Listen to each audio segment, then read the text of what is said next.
ഞാൻ Saranya, welcome to my YouTube channel. നിങ്ങൾ ഈ ജീവിതത്തിൽ എപ്പോഴെങ്കിലും ഇൻസൾട്ട് അനുഭവിച്ചിട്ടുണ്ടോ? നമ്മുടെ ജീവിതത്തിൽ ഒരു വട്ടമെങ്കിലും ചെറുതായിട്ടെങ്കിലും ഒരു ഇൻസൾട്ട് നമ്മുടെ ജീവിതത്തിൽ നമ്മൾ അനുഭവിച്ചിരിക്കും. എൻ്റെ ജീവിതത്തിൽ ഞാൻ ആദ്യമായിട്ട് ഇൻസൾട്ട് അനുഭവിച്ചത് എൻ്റെ നിറത്തിൻ്റെ പേരിലായിരുന്നു.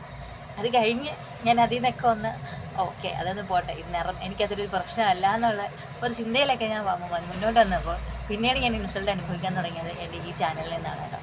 അത് മറ്റാരുമല്ല, എനിക്ക് ഏറ്റവും വേണ്ടപ്പെട്ടവർ തന്നെയാണ് എന്നെ ഇൻസൾട്ട് ചെയ്തത്. ഞാൻ എൻ്റെ സുഹൃത്തുക്കളോട് ചോദിക്കും, നിങ്ങൾ എൻ്റെ ചാനൽ കാണാറുണ്ടോ എന്ന് വെച്ചാൽ അവർ പറയും ഞങ്ങൾ കാണാറില്ല എന്ന് പറയും. അത് എൻ്റെ ജീവിതത്തിലൊരു ഇൻസൾട്ടായിരുന്നു.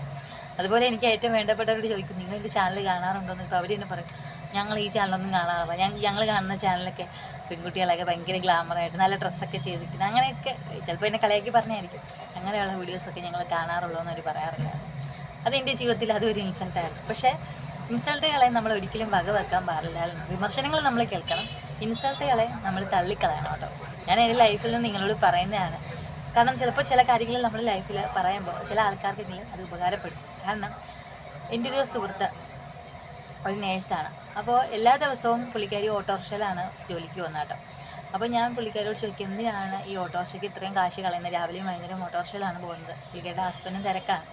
അപ്പോൾ എന്നോട് പറഞ്ഞാൽ ഞാൻ പറഞ്ഞു 2 വീലർ പഠിക്കണമെന്ന് പറഞ്ഞപ്പോൾ എന്നോട് പറഞ്ഞു എനിക്ക് പേടിയാണ് ചേർന്നത്, 2 വീലർ പഠിക്കാൻ ഭയങ്കര പേടിയാണ്. അപ്പോൾ ഞാൻ പറഞ്ഞു പിന്നെ ഞാനിവിടെ 2 വീലർ ഓട്ടിക്കുന്നത്, പിന്നെയാണോ നിങ്ങൾക്ക് പഠിക്കാൻ? ഭയങ്കര സിമ്പിളാണ് പഠിക്കാൻ പറഞ്ഞു.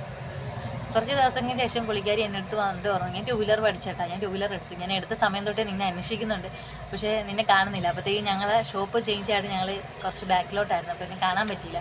അപ്പോൾ എന്നോട് പറഞ്ഞു വെച്ചാൽ വണ്ടി എടുത്തപ്പോൾ ആദ്യം നിന്നോടാണ് പറയണമെന്ന് വിചാരിച്ചത്. നീ എല്ലാ ദിവസവും എന്നോട് നിങ്ങളെന്താ 2 വീലർ പഠിക്കാതെ 2 വീലർ പഠിക്കാതെ ഞാൻ ചോദിച്ചുകൊണ്ടിരുന്നപ്പോൾ ഞാനത് പഠിക്കാൻ തുടങ്ങി. ഇനി ഞാൻ കാറ് പഠിക്കാൻ പോവുകയാണെന്ന് എന്നോട് പറഞ്ഞു. നമ്മുടെ ജീവിതത്തിൽ ചെറിയൊരു അനുഭവം മറ്റുള്ളവർക്ക് ഇൻസ്പയർ ആവണമെങ്കിൽ നമ്മളത് ഷെയർ ചെയ്യണം. അപ്പോൾ എൻ്റെ ജീവിതത്തിൽ ഞാൻ പറയുന്നത് വെച്ചാൽ എന്നെ ഇൻസൾട്ട് ചെയ്യുന്ന ആൾക്കാർ ഇപ്പോഴും ഉണ്ട്. എൻ്റെ ജീവിതത്തിൽ ഞാൻ ഒറ്റപ്പെട്ടൊരു സാഹചര്യം ഉണ്ടായിരുന്നു. 1 രൂപ പോലും എൻ്റെ കയ്യിലില്ലാതെ 10 രൂപ ഞാൻ എൻ്റെ സുഹൃത്തിനോട് ചോദിച്ചൊരു സാഹചര്യം എൻ്റെ ലൈഫിലുണ്ടായിരുന്നു. അതിൽ നിന്നെല്ലാം മാറി ഞാൻ സ്വന്തമായിട്ട് സേവ് ചെയ്യാൻ തുടങ്ങി, ഏൺ ചെയ്യാൻ തുടങ്ങി, എൻ്റെ കുഞ്ഞുങ്ങളുടെ കാര്യം നന്നായിട്ട് നോക്കാൻ തുടങ്ങി. അതൊക്കെ നമ്മുടെ ലൈഫിൽ ഇൻസൾട്ട് ചെയ്യുന്നവരൊക്കെ ഉണ്ടാവും. അതൊക്കെ കളയുക. നമ്മുടെ ലൈഫിൽ എന്താണോ നമ്മുടെ ലക്ഷ്യം അതിന് മാത്രം ഫോക്കസ് ചെയ്യുക. നമ്മുടെ ലക്ഷ്യങ്ങളെ ഒരിക്കലും മറ്റൊരാളോട് അമിതമായിട്ട് ഷെയർ ചെയ്യാതിരിക്കുക. കാരണം നമ്മുടെ ജീവിതത്തിൽ മറ്റൊരാളെക്കാളും മുന്നിലെത്തണമെന്ന് ആഗ്രഹിക്കുന്നവർ നമ്മുടെ കൂടെ ഉണ്ടാവുക എന്ന് പറഞ്ഞാൽ വളരെ ചുരുക്കമാണ് കേട്ടോ. അപ്പോൾ നിങ്ങളെൻ്റെ ചാനൽ കാണുന്നവരാണെങ്കിൽ തീർച്ചയായിട്ടും സപ്പോർട്ട് ചെയ്യുക. അപ്പോൾ പുതിയ വിശേഷങ്ങളൊക്കെ ആയിട്ട് ഞാൻ അടുത്ത വീഡിയോയിൽ വീണ്ടും വരുന്നതായിരിക്കും.